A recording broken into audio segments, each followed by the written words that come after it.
Colleagues, I thought I'd seen it all, but if the media are reporting what I believe is probably accurate, then we're going back to the past. And if so, I believe the politics is failing. The issue of water charges has been a consistent blight on the political system for many years. And we do have to recognise that it has recently divided society, as it followed a period of horrendous austerity where Irish taxpayers were lumbered unfairly with major bank debt, which my party voted against, may I add. And I believe we're about to witness now the triumph of mediocrity over modernism, of short-termism over common sense, and immaturity over innovation. If the scrapping of water charges goes ahead, let's call it what it is: political, economic and environmental sabotage. Let nobody think we are in any way experiencing new politics here, and this is the birth of a new political maturity, if the current speculation is accurate. I believe this is 1977 all over again, Groundhog Day, when unpopular local rates were abolished by Fianna Fáil and people paid income tax rates up to 60% in the 80s. We risk repeating that mistake again. Every other European country has some type of domestic charge on water. Fianna Fáil had the chance to make a stand on mental health services, on renewal of rural Ireland, to end child poverty, or to institute a living wage. Yet they have made a stand on an issue that costs people on average €3 a week. Priorities? ? Let's be clear on the decision that may be made shortly. A suspension or scrapping of charges will lose billions of potential investment in water, and I believe we will have water shortages in this very city in the near future. It's not only the amount of investment that matters, but investing in the right places at the right time, getting the balance between new capital projects, upgrades and planned maintenance. The aforementioned independent assessment and countless Environmental Protection Agency reports pointed to the need not only to address an infrastructural deficit, but also to improving the standards of operation. Given what I'm hearing, if there is any fairness, the law-abiding people who could afford to pay and did pay their bills will have to get their money back. That'll mean Irish Water will have to reprocess well in excess of 2 million financial transactions. And I ask everyone, is that common sense?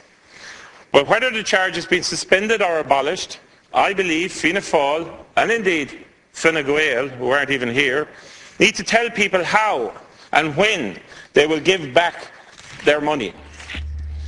The loser in this is not any political party here in this House. It is the environment and those who depend on a clean water supply. The 20,000 tonnes of sewage that pour into the Cork Lower Harbour each day will continue in the constituency of the Fianna Fáil party leader. The boil water notices will continue, and Dublin will not have a secure water supply into the future. So what has Irish Water actually done to date? Irish Water Investment has delivered 34 new treatment plants, 26 for wastewater, 8 for drinking water, and 73 upgrades, 51 for wastewater, 22 for drinking water. A further 47 water conservation projects have been completed, with 452 kilometres of pipe remediated. Irish Water is also targeting investment to improve water quality. Look at the improvements it has made to the lives of 17,300 people in Roscommon who are on boil water notices, with the residents of Castlereagh, for example, subject to a boil water notice from November 2009 until 2 years ago. Those people can now turn on their tap without having to turn on the kettle first. Its implementation of disinfection technologies has meant 300,000 less people are now dependent on supplies in need of remedial action, as defined by the EPA's remedial action list. The urban areas with no wastewater treatment are the focus of Irish Water, with the investment being aimed at protecting the public health and environment of the people in those communities. 2 of the required plants are complete and in operation, with another 6 in construction. It is addressing the unacceptably high level of leakage that is critical as well. Through metering's identification of customer-led leakage, Irish Water has been able to offer households a first fix repair on leaks between the boundary of a property and that of a house. Through the repairs conducted by Irish Water under the scheme and those by customers of internal leaks identified through meters, 34 million litres of water have been saved. Enough water saved every day to supply County Wicklow. Staff in both Irish Water and their contractors must be reeling today, 500 of which are based in the south side of Cork City, again in the backyard of the Fianna Fáil leader. I wonder what the 5,000 people who work in the water and waste industry think of the latest developments today and tonight. The Labour Party stands in solidarity with these workers today. The funding model to modernise our water system is based on three components: subvention, commercial charges and domestic charges. To replace one of these, we will have to eat into the now famous fiscal space, so funding that may be available for housing, education or welfare will not be there. Over 1.4 billion will have to be found for Irish Water's running costs and modernisation programme out to 2021 if domestic charges are ceased. Sewage treatment plants don't easily compete, colleagues, with hospitals or houses when it comes to political priorities. That's why it must be taken out of politics and into a utility. The people who paid, of which there are approximately 950,000 households, may be about to be made fools of, and the 340,000 people who already pay for water through wells and group schemes are being given nothing but disregard by Fianna Fáil in particular. What's more, Irish Water reported to me that during the election the payment rate actually increased, and while not all the data was collected, it was likely that a payment rate of just under 70% was likely. Then prime time on the 1st of March happened. It is my view that if the suspension abolition goes ahead, this will cost us more in the long run. There is one vital question, and it is the following: are Fianna Fáil and indeed Fine Gael acting within the law?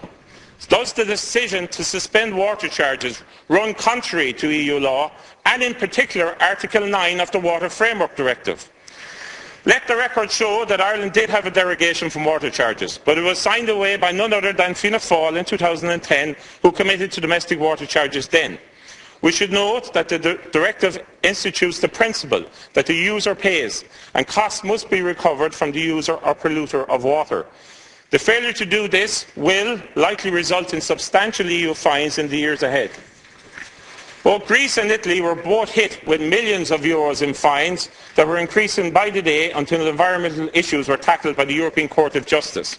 And why would other countries that routinely pay for water grant us a new derogation? Furthermore, the European Commission has described the metering programme as a basic prerequisite of implementing the directive. Many people in this House have no idea what Irish Water actually does, and there are quite a few who choose not to learn what they do. I agree with former Minister Noel Dempsey that it has been almost impossible to have a rational debate on water for the last few years. So I'm going to take this opportunity to nail a couple of myths. Firstly, nobody pays for their water twice. Does our water system, with boil water notices, leaking pipes and insecure supply, look like something that we have paid for? Even in Northern Ireland, every home pays their local rates, of which £200 goes to the water company along with general taxation. The prospect of privatisation is another myth.